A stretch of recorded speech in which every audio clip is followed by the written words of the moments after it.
Estou aqui para jogar pop. Não, jogar não. Reagir um vídeo de terrorizando capítulo 4. Ele falando sobre o jogo contra a história. Esse vídeo vai ser o primeiro vídeo meu longo, mas tudo bem. Vamos assistir. Nossa história começa exatamente do ponto onde o capítulo 3 terminou.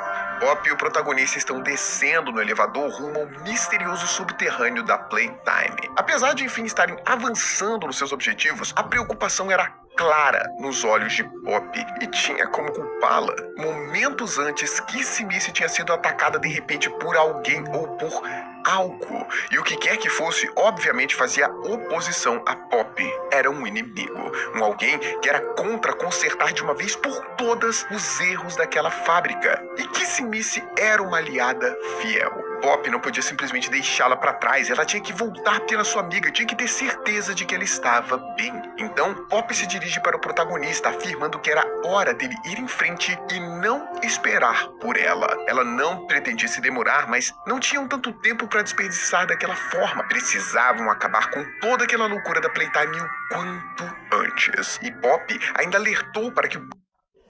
Nossa. Eu vou falar pouco pelo vídeo, porque o vídeo é longo, então eu vou falar bem pouco. Então, se reclamar que estou falando muito pouco, tô por causa do vídeo, porque o vídeo é longo. O protagonista tomasse cuidado. Ali embaixo era um lugar completamente diferente de tudo que ele já tinha visto. O verdadeiro inferno. Exatamente como a Playtime projetou para ser. Mas por pior que aquele lugar fosse, havia aliados ali embaixo. E o protagonista tinha que chegar até eles. Sozinho em um lugar desconhecido, sem chance de voltar para trás, o protagonista sentia todo o peso da responsabilidade de anos da história sanguinária da Playtime. Era chegada a hora de dar um fim de uma vez por todas àquela loucura. Após respirar fundo, o protagonista inicia sua investigação naquele lugar. Era um ambiente em um estado avançado de destruição. Havia muita poeira, destroços para todos os lados, grandes pedregulhos, móveis jogados e, como esperado, cadáveres de brinquedos. Pobres Smiling Critters que chegaram ao subterrâneo de alguma forma só para se depararem com um encontro inevitável com a morte.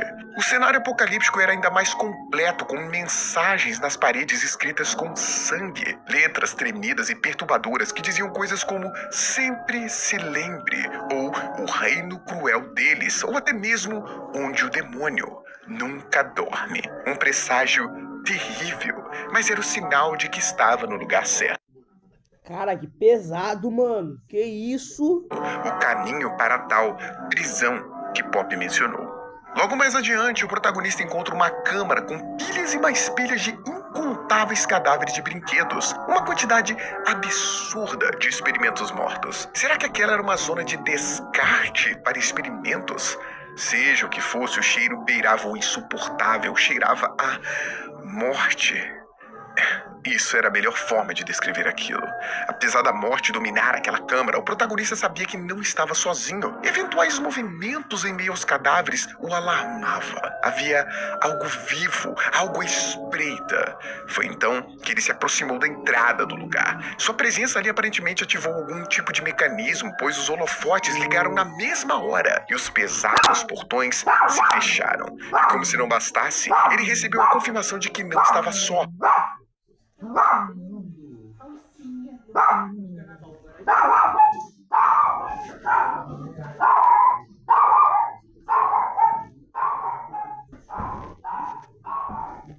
A gente vai com o barulho aí. Barulho aí.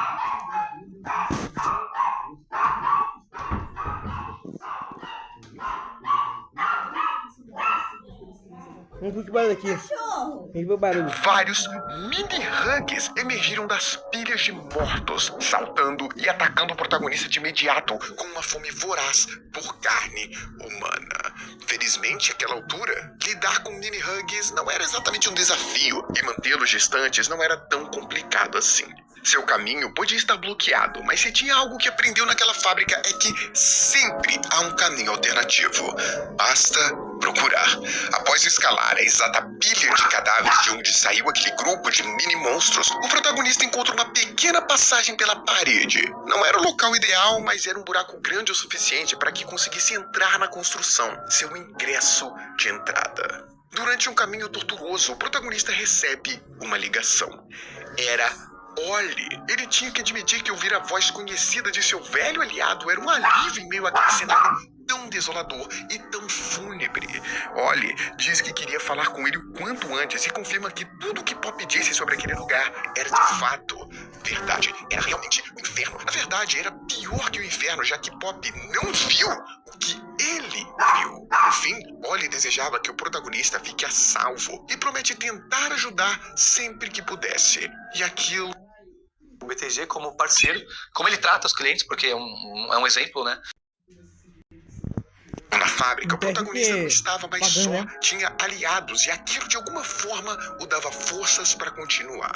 Aquele lugar estava repleto de estranhas caixas muito pesadas, pareciam cofres ou celas móveis, cubos reforçados que serviam tanto para aprisionar quanto para transportar os pobres experimentos. E é em um deles que o protagonista encontra um brinquedo morto. E seu aspecto... É, vou falar mesmo. Faz aqui.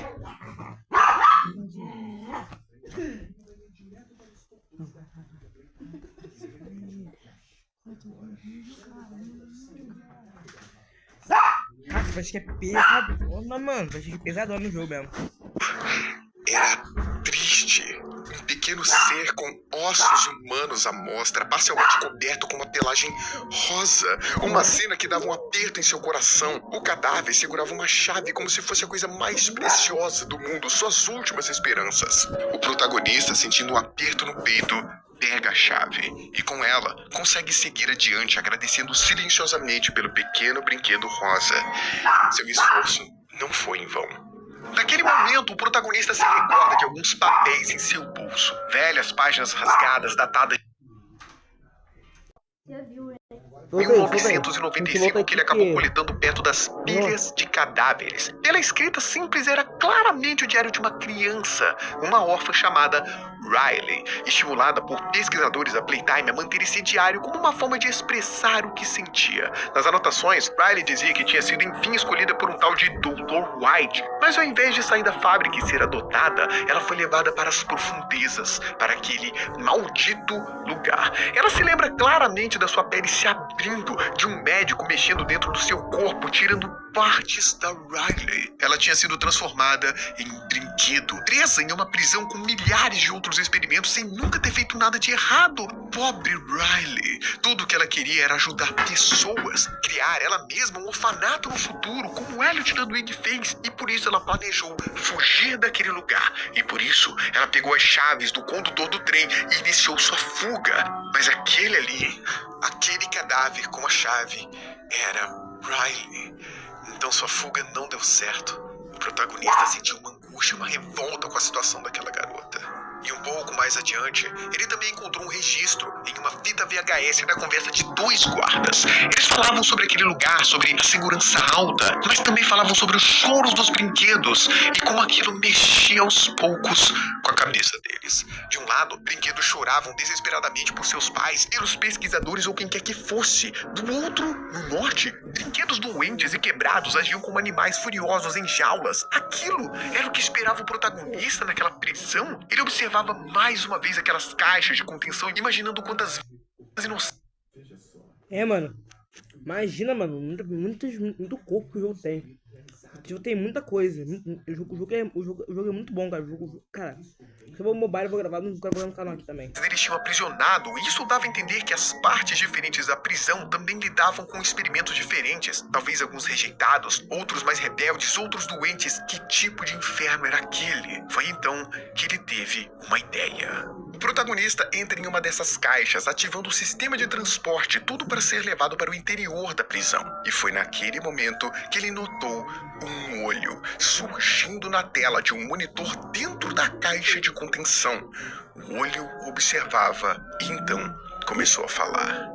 Era ele, Harley Sauer, o doutor em pessoa? Sawyer parecia reconhecer o protagonista e saber exatamente o que tinha feito na fábrica até então. Ele ainda o chama de germezinho, afirmando de um jeito sádico que ele se divertia com o protagonista. Logo então sua caixa começou a chacoalhar mais e mais violentamente, até enfim ocorrer um grande impacto que faz o protagonista cair desacordado. Algum tempo depois, nosso protagonista recupera seus sentidos e se levanta. Ele descobre que estava de fato dentro da prisão. Havia várias celas fechadas com criaturas dentro delas. Brinquedos se alimentando de carne e de outros brinquedos mortos. E o pior, haviam cadáveres humanos ali. Corpos de funcionários da Playtime espalhados por todo lugar. Alguns caídos, outros presos à parede como se tivessem sofrido com a morte mais lenta e torturante imaginável. Ao menos um daqueles cadáveres tinha uma nova mão para o seu grab-back, uma ferramenta que, sem dúvida, seria útil ali embaixo. Um documento bem peculiar também chamou a atenção do protagonista. Esse era o exame semanal de uma tal cobaia 1172. Ela relatava um sistema nervoso autônomo hiperativo causado por estresse, respiração pesada e redução do índice de concentração. Isso foi comunicado pelo experimento através de cartas escritas, sintomas que começaram após a transferência da cobaia para aquele lugar. Porém, havia melhorias graduais motivadas por períodos programados de socialização supervisionada com outras cobaias. Uma iniciativa solicitada por Stella Graber, a mesma diretora do berçário. Ela era responsável pela Playcare, uma das chefes da Game Station. E aquela cobaia 1172 era Riley, não era? A pobre Riley. Não. O protagonista não podia deixar ser dominado por suas emoções, ainda não. Mas momentos mais tarde, ele encontra uma fita VHS verde registrando uma conversa entre Leif Pierre e a própria Stella Graber. Ela diz como maltratar as crianças afetava, como os experimentos constantes atormentavam sua mente, mas ela admitia que o projeto tinha objetivos surpreendentes. Apesar de todo esse suposto amor pelas crianças, ela se mostra disposta a fazer parte daquilo. Afirma que é pelo bem maior. E aquilo deixava o protagonista enojado. Como Stella Graber, que um dia queria defender as crianças, foi manipulada a esse ponto. Por que ela mudou tanto? Da cobaia para aquele lugar. Porém, havia melhorias graduais motivadas por períodos programados de socialização supervisionada com outras cobaias. Uma iniciativa solicitada por Stella Graber, a mesma diretora do berçário. Ela era responsável pela Playcare, uma das chefes da Game Station. E aquela cobaia 1172 era Riley, não era? A pobre Riley. Não. O protagonista não podia deixar ser dominado por suas emoções, ainda não. Mas momentos mais tarde, ele encontra uma fita VHS verde registrando uma conversa entre Leif Pierre e a própria Stella Graber. Ela diz como maltratar as crianças afetava, como os experimentos constantes atormentavam sua mente, mas ela admitia que o projeto tinha objetivos surpreendentes. Apesar de todo esse suposto amor pelas crianças, ela se mostra disposta a fazer parte daquilo. Afirma que é pelo bem maior. E aquilo deixava o protagonista. Mano, pensa no cara, aquela peça ali, cara, foi muito pesada. Nossa, eu fico muito. Caralho, nossa. Enojado. Como Stella Graber, que um dia queria defender as crianças, foi manipulada a esse ponto. Por que ela mudou tanto? Como se não bastasse, o protagonista reparou nas câmeras. Elas estavam ativas e seguiam seus movimentos. Sabia que aqueles eram os olhos de Harlan Sauer. O doutor assistia cada uma de suas ações, sem dúvida se divertindo com seu show particular. Um sadismo que cresceu a tal ponto de propor um teste ao protagonista. As portas das celas se abrem e uma horda de pequenos brinquedos vivos marchou em sua direção. Eram mini-hugs e smiling critters. Não. Aqueles não eram os Smiling Critters que tinha visto nos andares de cima. Eram diferentes, quase como versões distorcidas deles. Versões de pesadelo. Aqueles eram os Nightmare Critters. As pequenas criaturas eram agressivas, mas o combate na verdade não durou muito. Bastou uma ordem de Harlan Sauer para aquele teste doentio terminar. Uma única fala de Sauer e todos os brinquedos pararam de atacar imediatamente. Aquele controle sobre os experimentos era assustador. Sem a interferência de Sauer, por hora, o protagonista consegue seguir com sua exploração. Ele até recebe uma ligação de Ollie nesse momento, mas tinha tanta estática, tanto chiado, que a única coisa que pôde entender é que havia algo ali com ele. Será que Sauer sabia desse contato com Ollie e estava tentando interferir na conversa na ajuda do seu aliado? Mais adiante, porém, mais cadáveres de antigos funcionários, todos espalhados em poças de sangue seco. A cena doentia era completa com a frase "nunca no controle", também escrita com sangue em uma das paredes. Era uma óbvia retaliação aos funcionários da Playtime por todas as torturas e experimentos que sofreram no passado. Ver aquela cena fazia questionar sobre quantas pessoas daquelas realmente sabiam das coisas horríveis que estavam acontecendo ali. Quantos eram verdadeiramente culpados pelas ações inumanas da Playtime e quantos eram inocentes. E ali tinha outro documento de exame semanal, dessa vez da cobaia 1424. Ele listava comportamento desorganizado, distúrbio mental, confusão e perda de memória. A cobaia só tinha breves momentos de lucidez e, embora pudesse falar, era incoerente e só murmurava. Raramente respondia de forma direta e apenas comia se alguém colocasse algo em sua boca. Às vezes até respondia chamados pelo seu nome de batismo. É claro, seja quem fosse essa cobaia 1424, ainda tinha memórias da sua vida humana adormecidas em sua mente. O protagonista imagina o quão desesperadora era a situação dessa criança, um horror que apenas ela sabia. E então, Harley Sauer, a voz do doutor, surge mais uma vez da escuridão, afirmando que o protagonista não precisava resistir. Afinal, aquilo apenas aceleraria o processo. Foi então que o familiar Gás Vermelho, o mesmo que teve que lidar momentos antes quando enfrentou Catnap lá na superfície, começou a preencher a sala. E ele já sentia os sintomas. A visão distorcida, os sons estranhos e...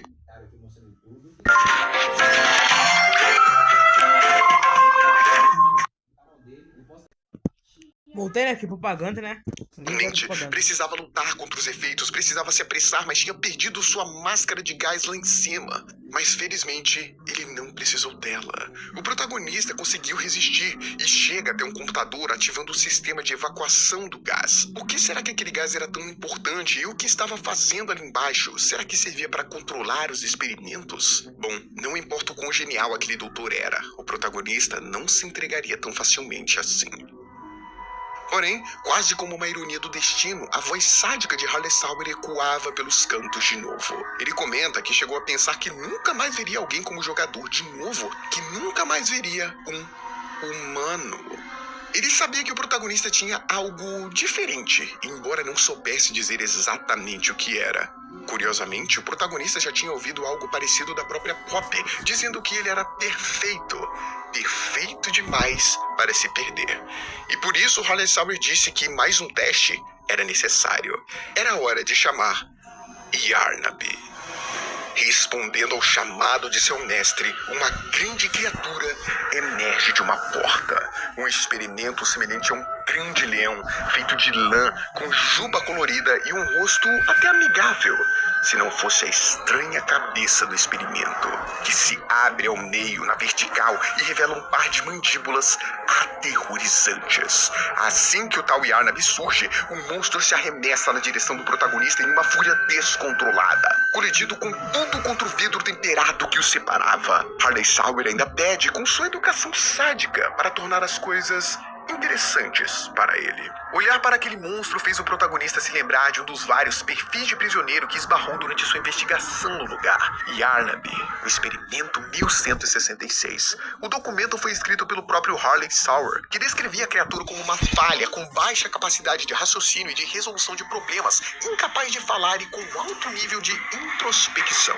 Apesar disso, suas habilidades físicas eram ideais. Parece que Harley Sauer moldou a criatura, aproveitou sua capacidade de temer e a isolou, se tornou todo mundo que ela conhecia, lhe negou a liberdade e fez com que ele virasse seu bichinho pessoal, uma mente animalesca que até divertia e protegia Harley Sauer. E Yarnaby era muito fiel a ele, pois era somente ele que Yarnaby conhecia.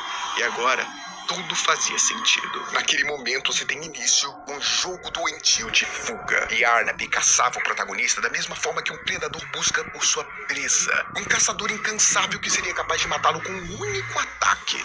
Por um tempo, o protagonista até consegue ser furtivo e passar despercebido dos sentidos predatórios do monstro. Porém, eventualmente, Arnaby o encontra e a verdadeira caçada começa. O protagonista corre com todas as suas forças, sem ter certeza de exatamente onde está indo. E é naquele momento que um grande e estranho braço amarelo surge, apontando para um lugar. Sem pensar duas vezes, o protagonista segue a instrução da mão desconhecida e consegue fugir por pouco das garras do seu predador. Sem Arnaby o ameaçando tão de perto, o protagonista pôde dar uma olhada em documentos que coletou durante sua investigação, e eram mais páginas de diário, dessa vez de um tal de Cole Vogue, basicamente o carcereiro daquele lugar. Em uma dessas páginas, Cole descreve como um dos seus amigos, Stanley, foi atacado por Boxy Boo ao tentar dar comida para ele, de uma forma um tanto quanto irresponsável, mas ele sentia que queria ajudar o experimento. Cole não conseguia entender como alguém poderia simpatizar com aqueles monstros, mas Stanley explicou que viu relatórios secretos e que tinha entendido que aqueles experimentos não eram brinquedos, eles foram pessoas um dia. Nossa, esse cara é burro pra caramba, né? O cara sabia que o experimento... Ou os caras sabiam não, os caras sabiam não sabia. Que o bicho quer comer coisas que não posso falar que o experimento tem problemas. Cole não conseguiu tirar aquilo da sua mente. Ele viu brinquedos devorarem pessoas antes. Como poderiam ser pessoas? Era perigoso. Mas Stanley decidiu se arriscar para investigar mais documentos secretos. Na verdade, o protagonista percebeu que Cole deveria ser uma das únicas pessoas com algum senso de humanidade dentro da Playtime, mas infelizmente as páginas seguintes descreviam a fuga dos experimentos, o momento em que todas as celas se abriram de repente. A hora da alegria. Cole descreve como ele e os outros guardas foram presos nas mesmas celas que os brinquedos antes ficavam. Uma vingança um tanto quanto poética. E muitos estavam gritando, implorando, exatamente como os experimentos faziam antes. E tinha um trecho específico de todo esse diário que chamou muito a atenção do protagonista, bem no finalzinho daquelas páginas. Se você encontrar essas anotações, por favor, quem quer que seja, nunca deixe que outro inferno como esse exista. Então, ele dizia que todos eles estavam no buraco mais profundo e sombrio e inimaginável, exatamente como mereciam. Talvez ainda estivessem vivos. É improvável, mas não podia simplesmente descartar a possibilidade. As crianças, essas sim talvez estivessem vivas. Mas onde? Arfando desesperado, ele segue por um tempo por aquele caminho.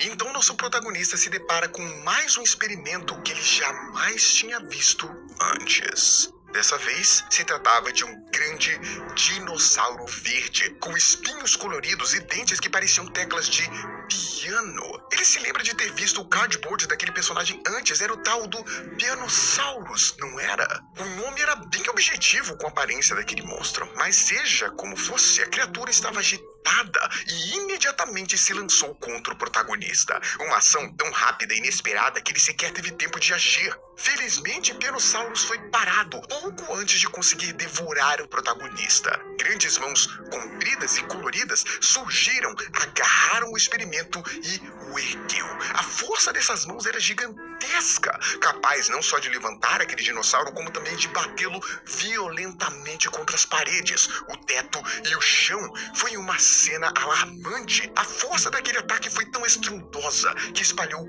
sangue por todos os lados. E por fim, a cabeça de Pianosaurus jazia arrancada, ficando caída ali no chão.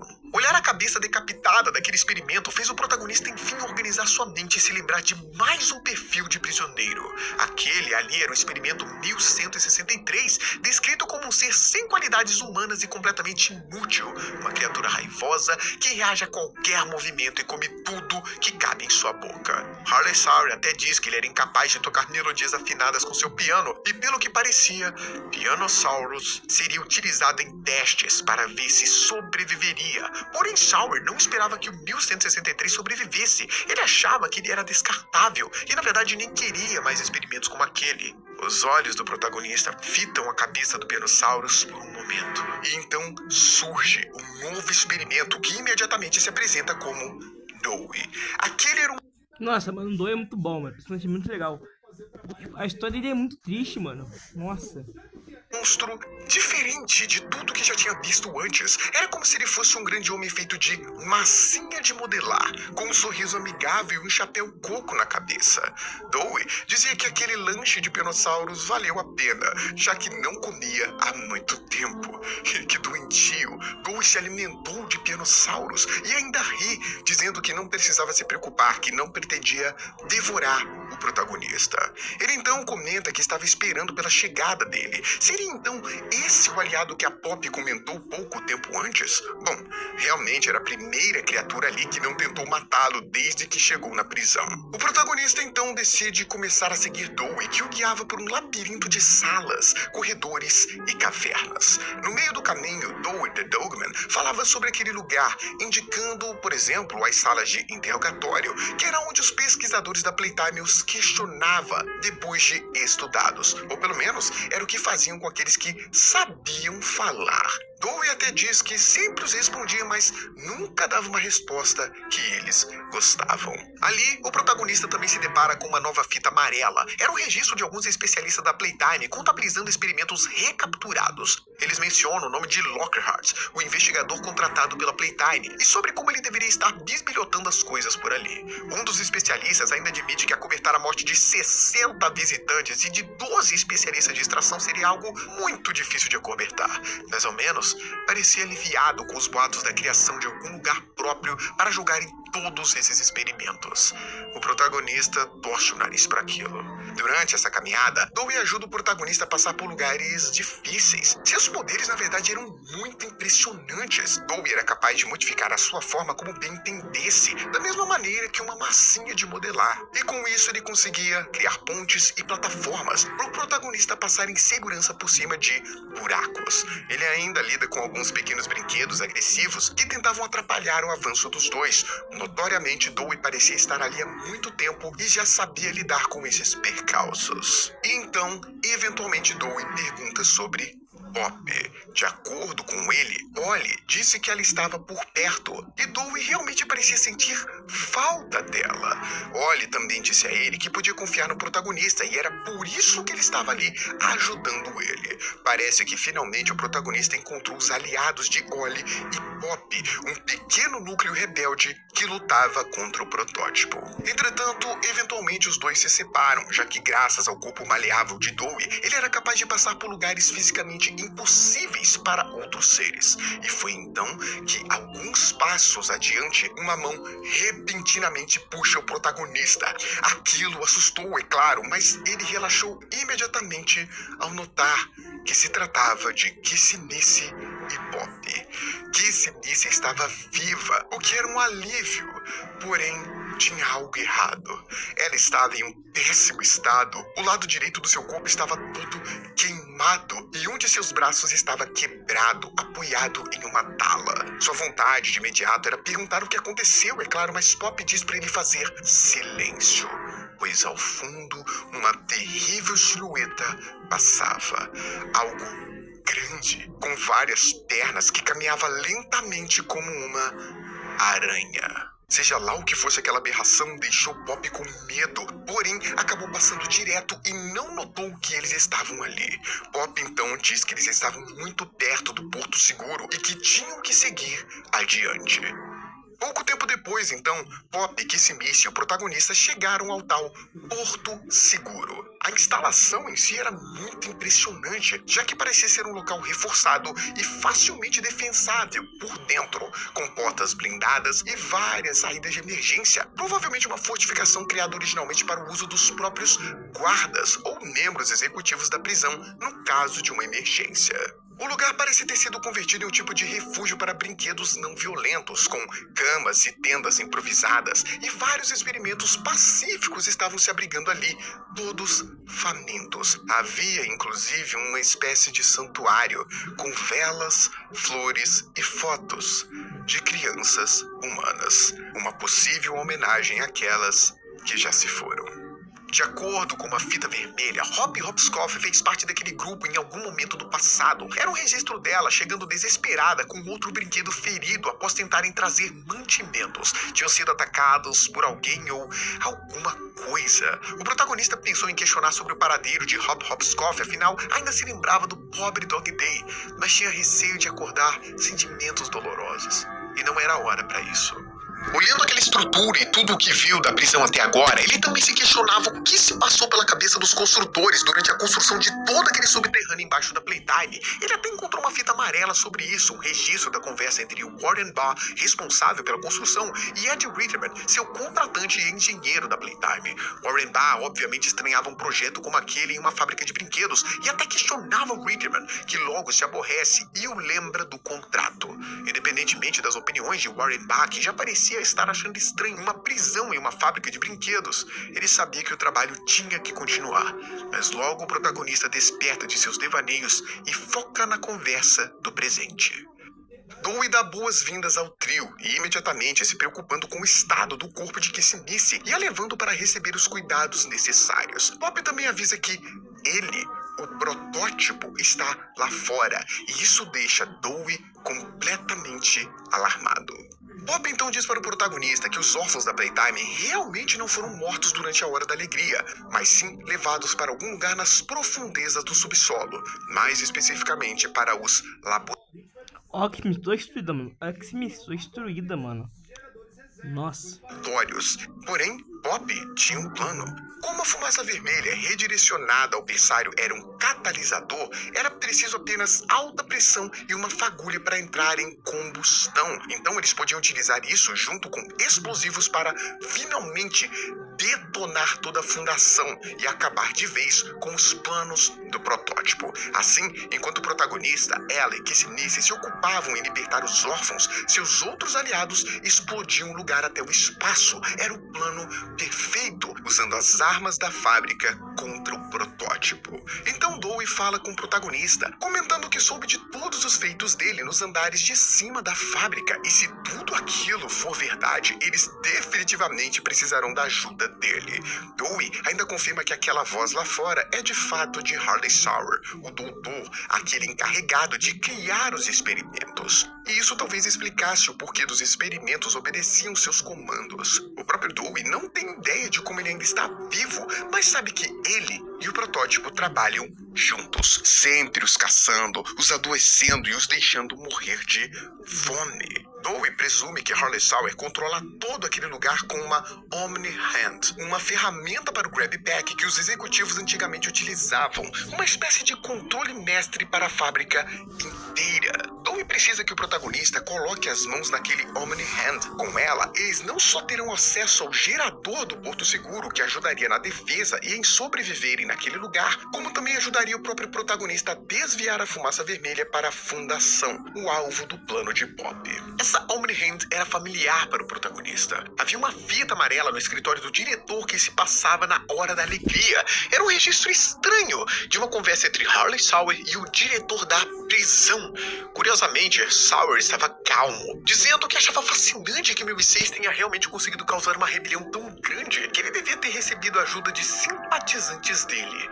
Enquanto isso, o diretor estava desesperado, temendo pela própria vida, mas Sauer afirma que apesar de estar preso e sem corpo, ele era plenamente capaz de ajudar. Tudo o que precisava era da tal Omni-Hand do diretor. Com ela, Sauer poderia tirá-lo dali são e salvo. O diretor concordou, embora relutante, e Sauer promete tirá-lo dali a salvo. O protagonista até dá uma risada irônica, silenciosa nesse momento. Duvidava muito que Sauer teve a intenção de cumprir essa promessa em algum momento. Mas é interessante pensar que Sauer já estava transformado antes da Hora da Alegria e que conseguiu até mesmo formar uma estranha aliança com o protótipo depois de que tudo ruiu.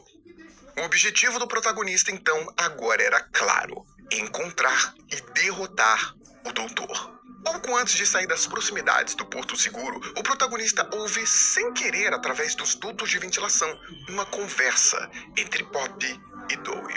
Dewey parecia chateado, acusando Pop de deixá-los quando eles mais precisavam e exigindo alguma explicação sobre aquilo. Ele afirma que deu o melhor de si para proteger a todos, para cuidar deles e que não queria que acabassem sendo destruídos nesse plano explosivo da Pop. E a própria Pop parecia triste. De acordo com ela, não tinha outro jeito e eles precisavam fazer o que era necessário. Ele não comentou com o Pop, mas mais cedo o protagonista encontrou uma fita bege registrando uma conversa dolorosa entre Pop e Ollie. Pop estava apavorada e descreve que ela não pôde fazer nada quando os homens maus da Playtime a abriam, a estripavam e colocavam tudo no lugar. De novo, e de novo, e de novo. Enquanto Ollie tentava consolar sua amiga, mas como eliminar um trauma daqueles? Essa lembrança dolorosa só estimulava ainda mais o protagonista de que tinha que fazer aquilo. Enquanto Pop, pobre coitada, o que ela deve ter passado anos atrás era inimaginável. Deixando aquela conversa alarmante de lado, o protagonista precisa seguir o seu caminho. Ele tinha uma missão importante pela frente e não podia ficar perdendo tempo, pois o Porto Seguro contava com ele. Corre pro Dedicadeira, Casa Bahia. São milhões de descontos. O protagonista se depara com um monstro que ele não queria ver. Yarnaby. A criatura mais uma vez o encontra e começa sua caçada, procurando derrubar e devorar o protagonista o quanto antes. Naquela altura, ele tinha entendido melhor como aquele monstro funcionava. Veja só, Yarnaby é atraído por ruídos. Então, se evitasse correr e utilizasse o Grabpack somente nos momentos necessários, ele deveria ser mais do que capaz de não ser encontrado pelo monstro, que parecia não enxergar tão bem assim. Mas qualquer erro poderia resultar em um ataque mortal. O plano dá certo por um tempo, mas eventualmente Yarnaby descobre o paradeiro do protagonista e uma perseguição desesperadora se dá início. Aquele é um experimento enorme e ágil, capaz de desviar com facilidade da boa parte dos obstáculos e alcançar o protagonista em segundos, e é óbvio que um ser humano estava em desvantagem ali. Entretanto, ele era mais inteligente e sabia utilizar o cenário ao seu favor. Ao saltar por cima de uma grande caldeira, Yarnaby acabou ficando preso em uma corrente, se pendurando sem querer sobre o calor extremo da caldeira. Seu corpo, inflamável, coberto por lã, imediatamente entrou em chamas. Yarnaby se debateu desesperado, lutou como pôde para se salvar, mas no fim acabou desabando nas profundezas, incinerado até a morte. Aquela caçada enfim tinha chegado ao fim. Inesperadamente, o protagonista sobreviveu e o seu predador jazia morto nos confins da escuridão. Após a surpreendente derrota de Yarnaby, o protagonista se reencontra com Dewey. Entretanto, o amigável monstro de massinha é surpreendido por um gás frio que endurece e congela seu corpo. O protagonista, surpreso, se apressa para desativar o fluxo daquele gás frio e salvar Dewey. O experimento, sentindo muita dor, explica que aquilo tinha sido, na verdade, uma armadilha de Harley Sauer para bloquear o avanço de Dewey the Dugman, uma forma para impedir que ele ajudasse no que tinha à frente. O protagonista, então, teria que passar pelos próximos testes sozinho. E foi exatamente o que o protagonista fez. Ao avançar sozinho naquelas ruínas desoladas, ele é abordado mais uma vez por Harley Sauer. O cientista afirma que esperava a vinda dele, além de reconhecer que o protagonista tem qualidades raras, que estranhamente a própria Playtime nunca foi capaz de notar. Sauer pode ser incapaz de reconhecer o rosto do protagonista, mas estava curioso. Afinal, qual era o motivo dele ter voltado à fábrica? Não era possível que uma carta tão simples e vaga tenha sido o real motivo, certo? Talvez o protagonista tenha alguém que amava ali dentro, uma pessoa importante que ele perdeu ali, ou talvez seja movido simplesmente pela dor de não ter certeza do que o trouxe até ali. Independentemente disso, os experimentos mataram a todos, incluindo seja lá quem ele tenha vindo buscar. E de acordo com Harley Sauer, o protagonista tinha sido enganado pela história de Pop. Ela provavelmente não contou a ele sobre a participação dela na hora da alegria, certo? Sobre ela saber perfeitamente o que iria acontecer desde o início. Ou será que ela convenientemente deixou esse detalhe de lado? Em meio àquelas provocações em forma de questionamento, deixando ele confuso, o protagonista notou que todo lugar se tornou uma grande armadilha congelante. A temperatura era tão baixa que o perigo não era apenas para Dewey. O próprio protagonista sentia seu corpo ser congelado pouco a pouco. Ele precisava agir e rápido. Caso contrário, se tornaria um esquife de gelo em segundos. E havia uma máquina estranha ali. Sistema de estase orgânica nominal. Tinha um grande tubo com o que parecia ser pulmões.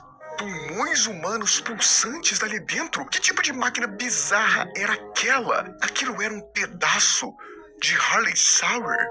Fosse como fosse, o protagonista se aproveitou daquela máquina para redirecionar os gases congelantes a ela. Isso não só aqueceu o ambiente mais uma vez, como também destruiu aquele bizarro pulmão pulsante.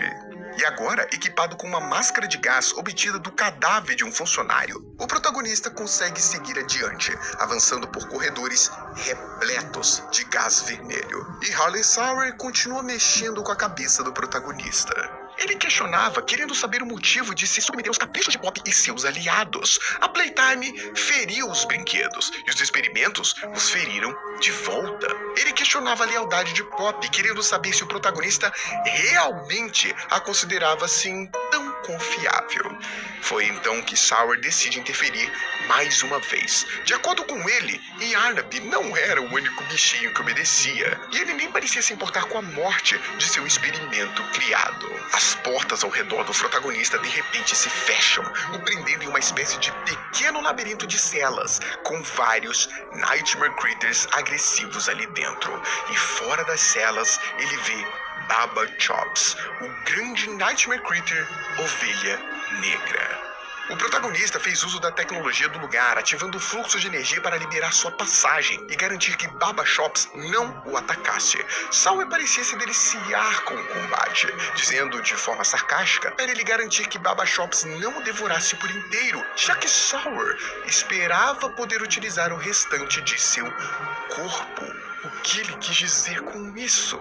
Naquele momento, o doutor decide colocar a humanidade do protagonista à prova. Agora ele se encontrava preso em uma pequena câmara com mais uma daquelas estranhas máquinas que viu antes. Só que ao invés de um pulmão pulsante, havia um pequeno Nightmare Critter, um Simon Smoke para ser mais preciso. De acordo com Sauer, se ele quisesse sair daquela sala, bastaria sacrificar o pequeno Simon. Uma mísera ação ativaria a máquina e seu caminho se abriria. O protagonista seria capaz de fazer o sacrifício para seguir adiante? Ou preferia manter sua moralidade? Do lado de fora, vários Nightmare Critters se arremessavam violentamente contra o vidro da sala. O tempo parecia estar acabando. Ele precisava decidir. Sauer brincava com a mente do protagonista, tentando torná-lo em objeto de estudo, exatamente como fez com todas aquelas crianças anos atrás. Mas apesar disso, o protagonista não via opção. Ele respira fundo e ativa a máquina, matando o pequeno Simon Smoke do jeito que Harley Sauer queria. E Sauer parecia extremamente satisfeito em ver que o protagonista entendia o peso das consequências. Mas como prometido, uma porta se abriu para ele seguir adiante. O protagonista avança, chegando até uma sala estranha, repleta de monitores por todas as paredes. No centro, havia uma máquina muito parecida com aquelas que ele encontrou antes, com os estranhos órgãos pulsantes ali dentro. Ele começava a desconfiar que aquele era Harley Sauer, tinha quase certeza que aqueles órgãos eram os órgãos de quando Sauer era humano. Será que aquilo estava dando vida a ele? O que aquilo significava? Mas antes mesmo que pudesse explorar o lugar, ele foi surpreendido por um estranho ser robótico com cabeça de monitor. Um avatar mecânico de Harley Sauer que o joga em uma sala metros abaixo, totalmente tomada pela escuridão. Aquele lugar havia sido dominado pelas estranhas máquinas com cabeça de monitor de Harley Sauer, que imediatamente começaram a perseguir o protagonista. Elas se aproveitavam da escuridão, o atacando de surpresa em armadilhas em meio às trevas. Mas o protagonista viu algo que com certeza poderia ajudá-lo: a tecnologia de Elliot Ludwig. Mesmo com Harley Sauer gritando que as máquinas antiquadas de Elliot Ludwig não eram nada para ele, utilizá-las era a melhor aposta que o protagonista Nossa, aqui é a melhor parte do jogo que a gente acabou com ele.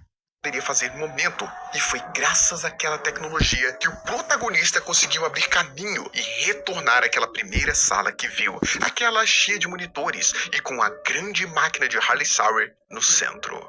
E bastou evitar as garras dos avatares mecânicos e interagir com aquele computador para a pressão do maquinário aumentar e sobrecarregá-la. E uma explosão desastrosa aconteceu. Aquilo fez com que todos os robôs de Sauer parassem de funcionar imediatamente. Porém, Harley Sauer ainda encontrava forças para dizer suas últimas palavras, afirmando que o protagonista não foi capaz de salvar ninguém.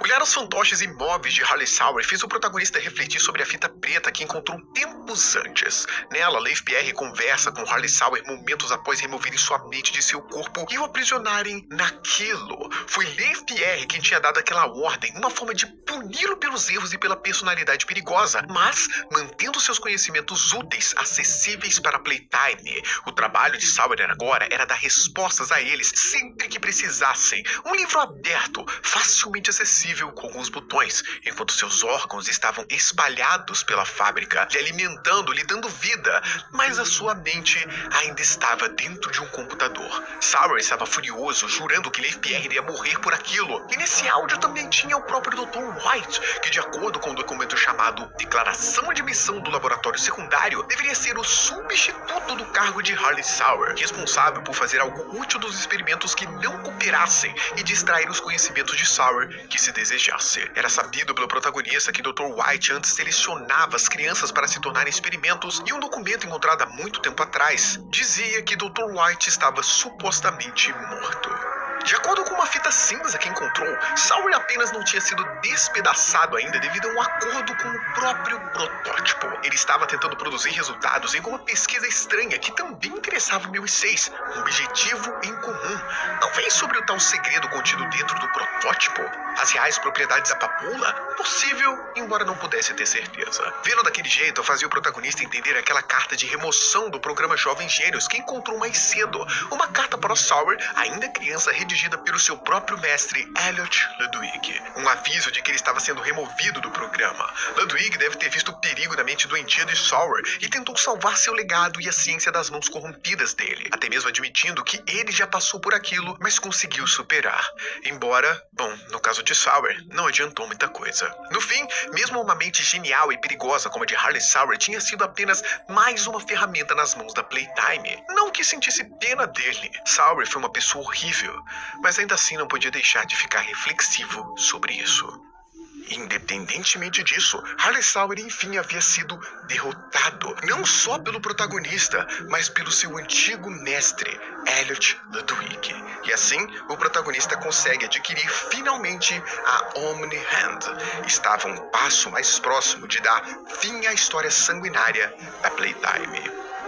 Em posse da Omni Hands, o protagonista retorna ao Porto Seguro e é muito bem recebido por Pop e seus aliados. A vitória contra Harley Sauer trazia esperança para eles e, enfim, seriam capazes de fazer alguma coisa. Pop comenta que a derrota do Doutor chamou a atenção do protótipo. Ele com certeza está com medo agora, acuado, pois sabe que pela primeira vez estava perdendo a batalha. E os órfãos eram tudo o que ele tinha, afinal. E em breve, o 1006 os perderia também. Menor, caraca, mano, isso aqui é poético. Dewey não parecia muito seguro do plano, mas antes que ele pudesse continuar falando, Oli ligou. Desesperado, gritando para avisar que o protótipo estava ali, tentando entrar no Porto Seguro. Pop imediatamente se alarma, pedindo desesperada para que Dewey ganhasse tempo enquanto ela evacuava os brinquedos, e o protagonista consertava o gerador do Porto Seguro com a Omni Hand recém-adquirida. Aquilo abriria uma brecha na defesa do lugar, então eles precisavam ser rápidos para que nada desse errado. Seguindo as instruções detalhadas de Oli, o protagonista rapidamente terminou seu trabalho com o gerador. Então, Pop retorna aliviada por ele ter conseguido a tempo. Ela só estava preocupada com Dewey, que ainda não tinha dado sinal de vida, mas tinha certeza de que ele estava bem. Por hora, precisavam se apressar com o plano. E o protagonista ficou encarregado de posicionar os explosivos para destruir o protótipo. Logo ele deixa o porto seguro e se ocupa em colocar os explosivos em pontos chaves da fundação. Na sequência, ele começa a redirecionar o gás para o tanque do depósito. Um processo lento e complicado, mas que conseguiu executar com perfeição. Tudo estava indo bem, só precisava retornar até a Pop para concluírem o plano. Mas no caminho de volta, o protagonista esbarra com Dewey. Estranhamente, o brinquedo parecia confuso, dizendo que perdeu o protótipo de vista e questionando se o protagonista não o tinha visto.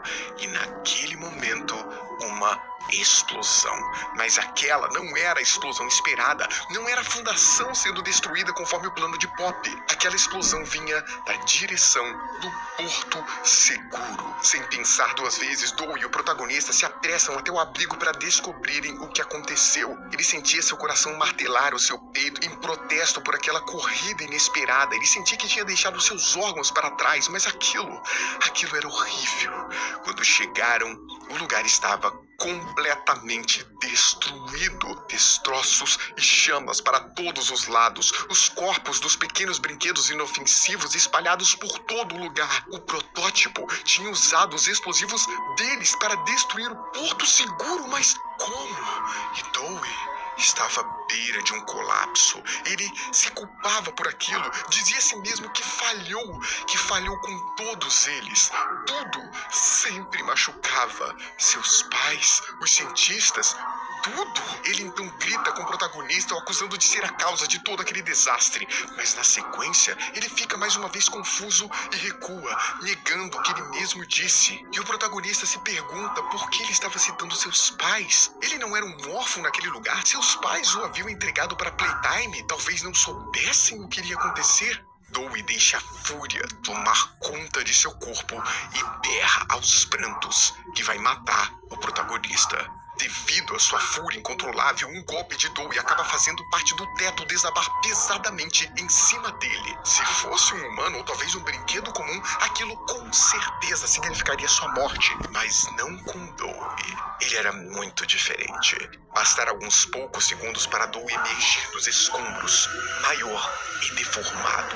Seu corpo medonho cheio de dentes e com múltiplas mãos saindo de sua boca, uma verdadeira criatura das profundezas. Ó, e você vai que isso aqui não é macabro? Aí tá mentindo. Pra mim isso aqui é macabro. Tomada por um ódio incontrolável. O protagonista precisava fugir desesperadamente.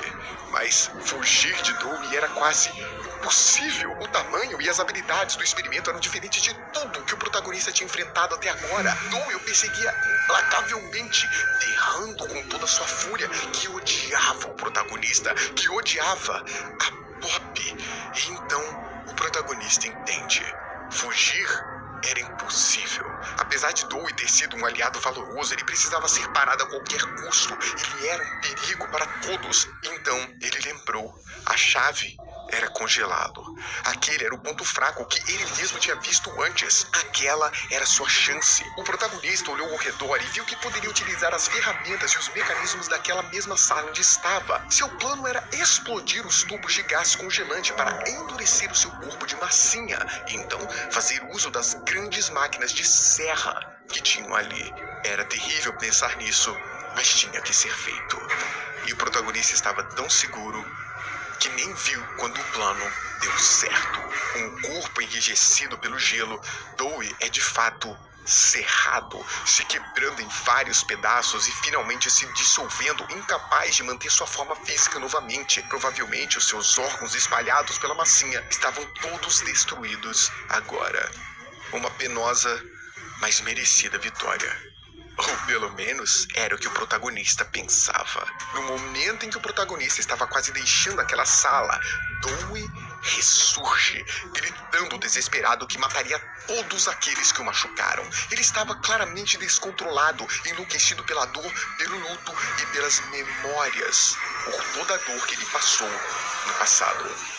Foi preciso um vazamento contínuo de gás congelante para pará-lo, além da ativação de um mecanismo enorme, uma espécie de broca industrial gigantesca que esmagou Dewey contra o chão e enfim derrotou o monstro em seu estado enfraquecido. Dewey chorando em desespero e dor, ainda pede com suas palavras para que o perdoassem. Ele levava consigo a culpa da morte de dezenas de brinquedos inocentes, de anos de tentativa de salvar aquelas vidas. E com essa culpa em seu coração, e jamais tendo ouvido o perdão do protagonista ou de Pop, Dewey morre, assolado pela culpa do momento em que nasceu até o seu fim. Olhar o cadáver de Dewey o fez lembrar da estranha carta criptografada que encontrou, uma mensagem anônima dentro da fábrica para os pais de Jack, os pais de Dewey, com a promessa de que eles seriam capazes de recuperar a criança se aparecessem na fábrica em algumas semanas. Esse reencontro ainda foi registrado em uma fita azul que gravou os pais sendo trazidos até Dewey por um cientista misterioso para conversar com ele, mas Dewey não os reconheceu de imediato. Apesar das palavras sinceras e desesperadas da sua mãe, Dewey fica desconfiado até acabar atacando ela. O cientista se nega a abrir a porta e tirar os pais de dentro da cela, fazendo Dewey matar seus pais com suas próprias mãos. O protagonista se lembra bem que a gravação termina de repente com um grito de dor e desespero do pai de Dewey. Tudo aquilo, a carta e a fita azul, tinha sido tudo para um mísero teste, apenas para adquirir novas informações sobre Dewey. Havia ainda outras duas informações que não tinha entendido na hora que as viu, mas que agora faziam todo sentido. Existia uma criança no relatório da cobaia 1322C, um tal de Matthew Hollard, carismático e amigável, que tinha sido apontado como um bom candidato ao experimento, apesar de ter chegado tarde na Playtime, com cerca de 15 anos. E também tinha uma outra criança mencionada em uma fita verde, a cobaia 1322 e Kevin Burns, um garoto problemático que frequentemente feria outras crianças em brincadeiras intensas, mas que se destacava em testes físicos. Um candidato também perfeito, de acordo com o próprio Sawyer. Todas essas crianças, Kevin, Matthew e Jack, foram reunidas para compor os 400 quilos de massinha de Dewey the Dogman. Isso significava que Dewey era composto por múltiplas consciências que disputavam o controle daquele corpo. Aquilo era doentio demais, até mesmo para Playcare. Não é de se esperar que Dewey tenha enlouquecido tanto ao final. O protagonista conseguia entender um pouco melhor a dor dele agora, e até mesmo seus pais. O protagonista se lembra de uma fita em que registrava uma criança chamada Jack, que estava visitando a Playtime e sem querer caiu justamente em um grande caldeirão de massinha. Esse Jack é uma das crianças que deu vida a Dewey the Dogman, mas o que chamou a atenção do protagonista que ele puxou na memória foi sobre aquela fita azul onde o pai e a mãe queriam tentar ajudar o Dewey, e ele percebeu que os pais de Jack permitiram que a Playtime fizesse experimentos com Jack para tentar revivê-lo ou pelo menos evitar a sua morte. Eles só não sabiam que... Mano, o cara caiu de massinha, mano. Nossa, imagina você não se mexer e sair, cair de massinha. Jack viraria um experimento junto com mais outras duas crianças em uma espécie de amálgama de personalidade que mataria os próprios pais. Com Dewey derrotado, o protagonista se apressa para encontrar sobreviventes daquele ataque. Qualquer um que tivesse conseguido escapar do atentado covarde do protótipo, tinha que ter alguém, tinha que haver algum sobrevivente, e realmente tinha. Não demorou muito para que o protagonista encontrasse Pop e que se misse. A Pop estava assustada e confusa, tentando a todo custo se comunicar com Wally, mas ele não respondia. Ao ver o protagonista, ela o questiona, perguntando o porquê dele ter matado Dewey. Ela não estava entendendo nada. Não sabia como aquele plano podia ter dado errado. Como o protótipo fez para voltar a sua arma contra eles. Então Wally finalmente atende. Ele ignora as palavras de Pop e fala exatamente a localização atual dos três, dizendo para Pop ficar ali. Obviamente, Pop não entendeu nada de início, mas logo as coisas ficaram claras. Aquele não era Ollie. Aquele era o protótipo falando com a voz do Ollie. O protagonista lembrou. É óbvio, ele conseguia imitar vozes. Pop então estava assustada, questionando o que o protótipo tinha feito com Ollie. E para surpresa dela, o próprio protótipo responde, agora na voz do Ollie, que ele estava ali, que ele sempre estiver ali que ele era o Wally o tempo todo. O protótipo e o Wally eram a mesma pessoa. Pop estava arrasada após todos esses anos. Tudo tinha sido uma mentira. Ela tinha sido enganada, manipulada. Ela questionava se realmente existiu um Wally em algum momento. E o protótipo confirma que sim. Mano. O protótipo é um... Mano, ele é um filho da mãe, mano. Ele enganou todo mundo. Menos os players, menos jogadores, porque a gente foi mais esperto. A gente falou, meio estranho se olha isso. Ele nunca apareceu os capítulos 1, 2, né? Meio estranho, né? Nada a ver confusão com a gente do nada. Né, Oli? Ele existiu, mas que isso foi há muito tempo atrás. E agora, o 1006 estava pronto para, enfim, ir atrás dela. Ele ia cuidar dos poucos aliados restantes dela, mas que, para ela, ele tinha algo especial em mente. Algo que ele preparou apenas para Pop. Enquanto Pop, desesperada, ainda processava aquelas informações, o protótipo diz que fez bom uso daqueles explosivos que eles espalharam. Era exatamente o que o protagonista pensou antes. 1006 utilizou o plano da Pop contra ela. Como o Wally, ele sabia de tudo o tempo todo. Se ele era o Wally, foi por isso que ele guiou o protagonista no conserto do gerador. Afinal, aquela era a fonte de energia do sistema de segurança do Porto Seguro. Tudo fazia sentido. Todos eles foram usados o tempo todo pelo protótipo. Foi então que o 1006 diz a Pop que era hora de, enfim, ela ir pra casa. Aquilo fez Pop entrar em pânico. Ela não queria voltar para a caixa de novo. Então Pop simplesmente corre, foge, deixando o protagonista que se unisse para trás. Ver Pop fugir daquela forma fez o protagonista se lembrar de uma fita vermelha que assistiu pouco tempo atrás. Era um relato da própria Pop, que dizia o quão arrasada ela estava com o resultado da Hora da Alegria, como ela não esperava todas aquelas mortes, toda aquela chacina. Porém, Pop admite que o experimento tinha razão em uma coisa, que eles não podiam sair dali, da fábrica. Não podiam deixar que ninguém mais fizesse aquilo com mais ninguém. Se eles fossem a público, se descobrissem sobre ele, o que seria do mundo? Não, eles tinham que ficar trancados. E no fim, Pop chora, desejando que seu pai ainda estivesse ali. Ele saberia exatamente o que fazer. Afinal, ele era o fundador da Playtime. Seu pai era Elliot Ludwig. O experimento até parece achar aquilo irônico, então ativa um mecanismo que faz o chão desabar abaixo dos pés de Kissimiss e do próprio protagonista. E quando o buraco enorme se abre, Kissimiss até tenta segurar o seu aliado com todas as forças, mas é inútil. Kissimiss... Nossa, mano. Isso aqui é muito triste. Nossa. Tá ferida demais e seu braço se desprende dolorosamente quando ela o segura. O protagonista cai no abismo, rumo à escuridão, sozinho. Em um novo local desconhecido, um subterrâneo muito abaixo de todos os níveis da fábrica que viu até agora, o protagonista finalmente recupera seus sentidos, sem saber exatamente onde estava ou para onde deveria ir. Ele simplesmente segue em frente, tentando entender que lugar era aquele e o porquê do protótipo tê-lo derrubado ali. E mais adiante ele encontra plantas. Uma plantação assim tão abaixo da terra? Mas espera... Isso não é uma plantação qualquer. Isso são papoulas. Uma plantação das flores mais importantes de toda a Playtime ali diante dele. Papoulas para todo o lado. O protagonista estava cada vez mais confuso. É, né? Agora você tá rico, né? Agora a gente tá rico. De papoulas. E ele então encontra uma fita VHS branca perdida, muito similar aos vários registros que encontrou durante toda a sua exploração da fábrica. Talvez nela tivesse informações sobre aquele lugar. Alguém deve ter deixado ali de propósito para ser encontrado. Talvez ali tivesse algo que pudesse ajudá-lo a entender onde estava. E quando ele dá o play na fita, o protagonista se surpreende com a voz de Leif Pierre, o último líder da Playtime, que herdou a fábrica do suposto falecido Elliot Ludwig. De acordo com a gravação, se alguém ouvisse aquilo, significava que estava perdido. Bastava seguir um pouco adiante para encontrar um laboratório, onde poderia falar com um dos cientistas para poder sair dali. Então, inesperadamente, ele ri.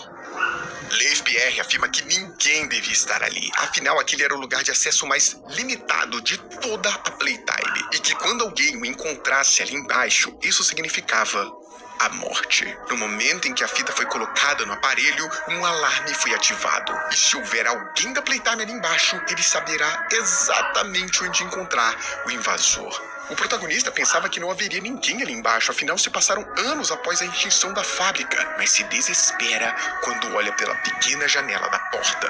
A fita tinha razão. Um alarme estava soando e tinha alguém vindo até ele. Mas espera, o protagonista conhecia aquela silhueta. Era Kissimice. Então ela estava viva. Ela não estava em perigo, conseguiu chegar até ele. Mas espera, Kissimice não é azul. Aquilo não era ela.